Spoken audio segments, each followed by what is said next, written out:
जहां पर मूसा और हुसैन के मानने वाले हैं वो मेरा घर है, मैं उस घर का फर्द हूं। तो मुस्तफाबाद मेरा था, है और रहेगा। तुमको बोलना पड़ेगा कि फिरौन कौन है। मैं तो कह रहा हूं कि फिरौन कौन है बता के जा रहा हूं। तो मेरे अजीज दोस्तों और बुजुर्गों, मुस्तफाबाद की तरक्की के लिए, मुस्तफाबाद के अमन को मजबूत करने के लिए, यहां पर दोबारा दंगे ना हो, यहां पर किसी की जान ना जाए, यहां पर कोई बच्चा यतीम ना हो, यहां पर किसी को कोई नुकसान ना हो, इस बात की मैं गारंटी आपको दे रहा हूं कि आप ताहिर हुसैन को कामयाब करिए। मुस्तफाबाद में विकास होगा, मुस्तफाबाद में अमन होगा। ये तमाम गारंटी देने वाला ये छोटा रिचार्ज भारत में सबसे बड़े दो झूठे हैं। एक का नाम, दो झूठे हैं, एक का नाम, दूसरे का नाम, बस। Prem hospital and modular test tube baby centre पिछले 30 वर्षों से निरंतर आपकी सेवा करते हुए अब और भी बेहतर रूप में बिजली बम्बा बाईपास पे भी। State of the art infrastructure, 24 घंटे इमरजेंसी एवं ICU, gynaecology, obstetrics, laparoscopic surgery, laser surgery, cosmetic surgery, infertility, paediatrics, NICU, trauma आदि एडवांस्ड सुविधाओं के साथ कैशलेस सुविधा उपलब्ध है। Prem hospital, inspiring healing, empowering lives, near Shoprix mall, Bijli Bamba bypass, Meerut.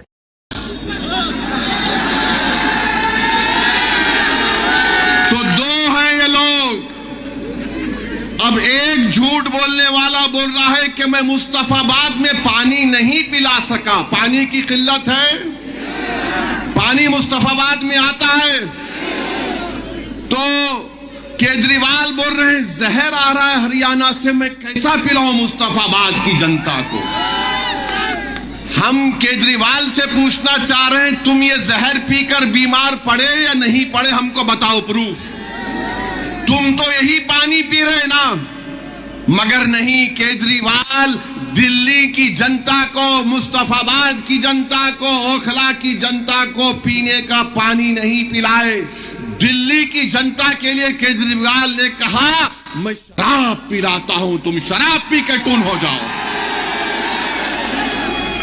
इसीलिए उन पर मुकदमा आया। मैं नहीं कह रहा हूं, मुकदमा है ना, केस है।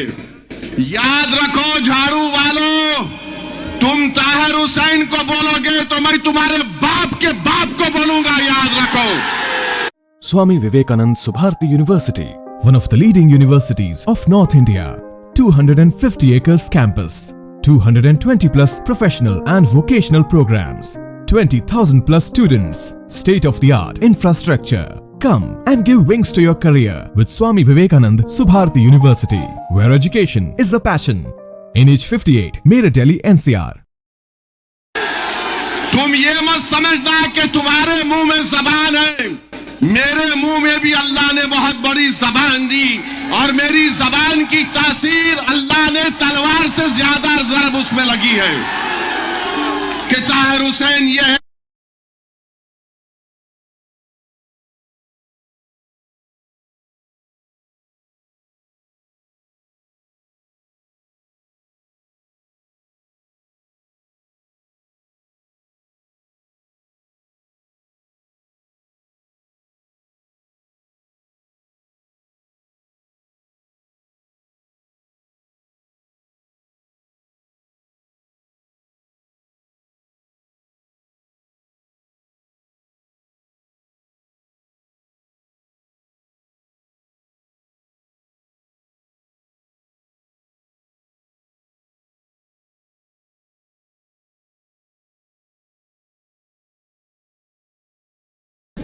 इस बच्चे को अपनी बाप से मिलाने के लिए, एक बेटे को अपने बाप से लपेटकर रोने के लिए, एक बाप को अपने बेटे और बेटी के सर पर शफकत का हाथ रखने के लिए, एक ज़ईफ बाप को अपनी जिंदगी के जो आखिरी सांसें गुजार रहा है, जिसकी हर एक ख्वाहिश ये थी कि मेरी आंख बंद होने से पहले मैं अपने बेटे को देख लूं। एक हमारी बहन जो 5 साल से नहीं मालूम कितनी आहें भरती होंगी अपने शौहर को देखने के लिए, अरे मजलिस ने 5 साल के बाद एक बाप को, एक शौहर को, एक बेटे को अपने खानदान से मिला दिया। ये हमारी पहली कामयाबी है, ये हमारी पहली कामयाबी है। अब दूसरी कामयाबी मुस्तफाबाद की जनता देगी 5 तारीख के दिन इंशाअल्लाह ताला। आप देंगे ना? ताहिर जेल को जाएगा 3 तारीख को, मगर जनता की अदालत में आप उसको रिहा करवाएंगे। यहां का नया विधानसभा का आप विधायक बनाएंगे ताकि दिल्ली की विधानसभा में ताहिर हुसैन जाकर आपके जज्बात की तर्जुमानी कर सके, आपकी एक आजाद सियासी आवाज बन सके, मुस्तफाबाद के तरक्की के कामों को करवा सके। यहां पर मैं 1 घंटा, सवा घंटा फिरा हूं। ये जो आम आदमी की पार्टी है, चुल्लू भर पानी में डूब मरना चाहिए तुमको, कि तुम रास्ते में हर जगह पर कचरे के अंबार, गंदगी। हमारी सिक्योरिटी टीम के लोग, मेरे पार्टी के लोग बोले सर जरा देख के चलिए, खड्डा है इतना बड़ा। मुझे यकीन है कि 5 तारीख के दिन झाड़ू गिरेगी उसमें इंशाअल्लाह ताला, और ये बोलना शुरू कर देंगे अब कल से हमारे बे तो बीजेपी आ जाएगी। प्यारे, मैं नहीं लड़ा, ना ताहिर लड़े, तो लोकसभा में बीजेपी कैसे जीत गई? किसने जिताया बीजेपी को? आपने वोट दिया था लोकसभा के इलेक्शन में बीजेपी को? हाथ उठाकर बताओ किसने वोट नहीं दिया था लोकसभा में भाजपा को? यहां का एमपी कौन है? यहां का एमपी बीजेपी का है या मजलिस का है? फिर कैसे जीत गया? तो मालूम हुआ कि तुम्हारे वोट से बीजेपी नहीं जीत रही है, केजरीवाल, सिसोदिया और जैन के वोट से बीजेपी जीत रही है। यह फर्क आपको महसूस करना है। पूरे देश में यही हाल है, मगर लाके खड़ा कर देते मुसलमान को। अरे देखो भैया, मेरे भाई, हम कोई सेकुलरिज्म के कूली नहीं है। 50 साल से इन जालिमों को हम अपने कंधों पर बिठाकर, इख्तिदार की कुर्सियों पर बिठाकर, हमारी लाशों पर, हमारे जलते हुए घरों पर, हमारे बच्चों को जेल में डालकर हम इनको इख्तिदार देते हैं, सत्ता देते हैं, और हमारे बर्बादियों के महल पर बैठकर अपना महल तामीर करते हैं, और उसके बाद बोलते हैं कि ताहिर हुसैन ये है, फुला है। कब तक आप इन बातों का शिकार होंगे?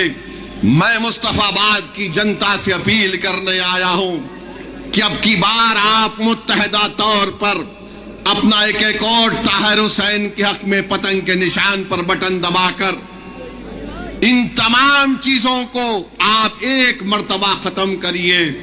ये एक झूठा प्रोपेगेंडा है कि हमारी वजह से बीजेपी जीतती है। नहीं जीतती हमारी वजह से बीजेपी। बीजेपी जीतती है तो केजरीवाल की वजह से जीतती है। बीजेपी जीतती है अखिलेश यादव की वजह से जीतती है। अरे तुम्हारी वजह से बीजेपी जीतती है, मेरी वजह से नहीं जीतती। तो इनके एक पार्टी के नेता बोले नहीं, आप दिल्ली का चुनाव नहीं लड़े, मगर हैदराबाद में आप जो भाषण दिए थे उसका असर दिल्ली में पड़ गया। मैंने कहा प्यारे, मुझे नहीं मालूम था मैं इतना खूबसूरत हूं कि रात में भी मैं तुझे नजर आता हूं। माने मैं हैदराबाद में जो बोलूंगा उसका असर यहां पड़ रहा है, तो फिर जब मुस्तफाबाद में आकर ये बात कह रहा हूं तो आप पर असर पड़ेगा या नहीं पड़ेगा? आपको 5 तारीख को जवाब देना पड़ेगा। अगर ये जालिम बोलता है कि हैदराबाद में बैठकर मेरी बात का असर दिल्ली में होता है, अल्हम्दुलिल्लाह, बात करते रहते हैं उनका असर नहीं होता, हम हैदराबाद में बैठते हैं तो ये हो रहा है, तो फिर मुस्तफाबाद में होना चाहिए। मेरे अजीज दोस्तों, बुजुर्गों, आप एक एक चीज को याद रखिए।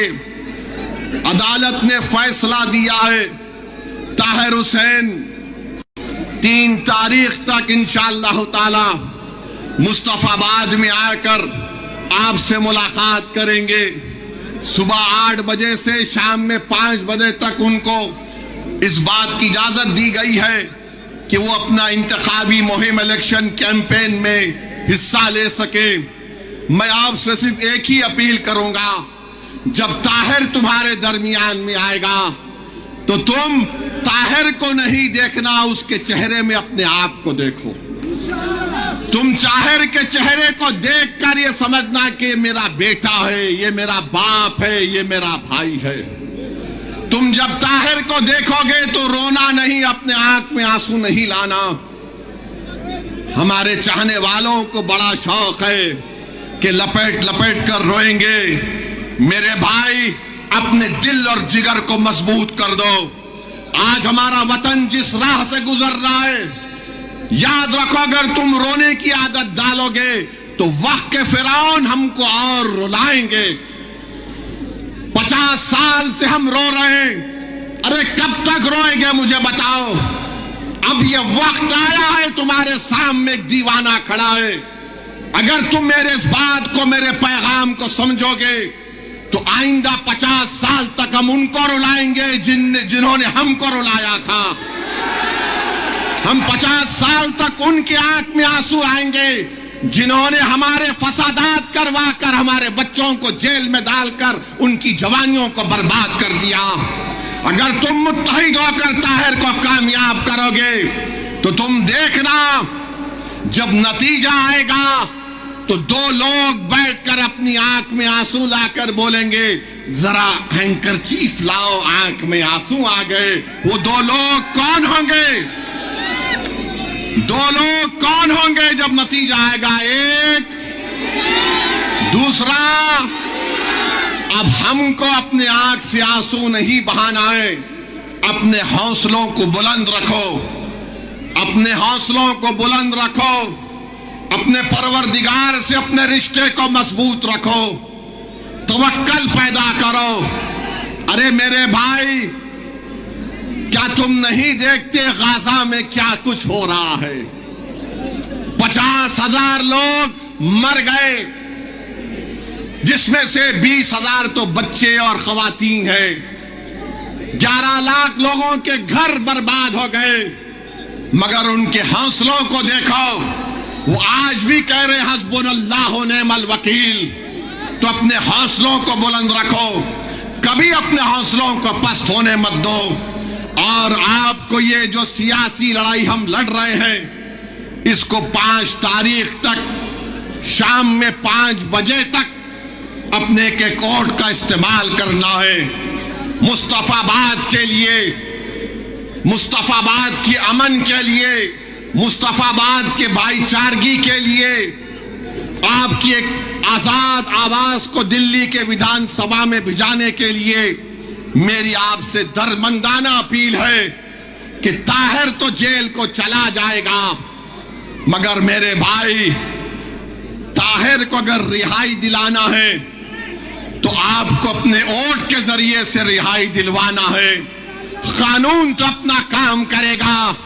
जिन वक्त के फिरौनों ने ताहिर को जेल में डालकर समझा था कि हम इसको बदनाम करके गुमनाम कर देंगे, मजलिस और ओवैसी ने कहा कि तुम जेल में डालोगे तो हम शिफा और ताहिर को जनता में लाकर खड़ा करेंगे। अब जनता में आपके सामने है, जनता को अपने जमहूरी अंदाज में अपने के कोर्ट का इस्तेमाल करके ताहिर हुसैन को कामयाब करिए। ये आपकी कामयाबी होगी और इंशाअल्लाह ताला मैं भी आऊंगा, ताहिर को मिलूंगा। मैं भी देखना चाह रहा हूं अपनी आंखों से ये कैसा बना हुआ है जिसने इतनी बेबाकी के साथ उन गरीब और मजलूमों के लिए अपना सब कुछ कुर्बान कर दिया। आप तमाम का बेहद शुक्रिया और उम्मीद करता हूं कि 5 तारीख के दिन मुस्तफाबाद के आसमान और फिजाओं में पतंग का निशान लहराएगा।